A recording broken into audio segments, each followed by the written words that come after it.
Today, the Army Corps of Engineers commissioned its newest ship. The new survey vessel is called the Ewell. The 61-foot catamaran will be used to lift debris out of the water. 13 News Now reporter Elise Brown was there for the commissioning ceremony and has more on the ship. She's faster, a whole lot cleaner, and smarter. Let me get the crane operational.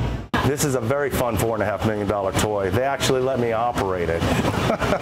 Stephen Feldhaus is captain of the Ewell. It's the Army Corps of Engineers' newest ship.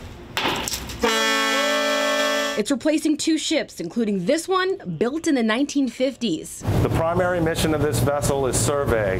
It's surveying the federal channels, encompasses about 100 square miles from the Norfolk District. Using sonar, the ship detects the depth of the channel. Our shipping channels are basically our roadways of the water. Dusty Brook analyzes the depth and compares it to what the standards say it should be. The red are the shallower depths. So up here, this is going up the side slopes of the channel. The ship removes debris above and below the surface. If items are too large, they can call in help from divers or salvage companies.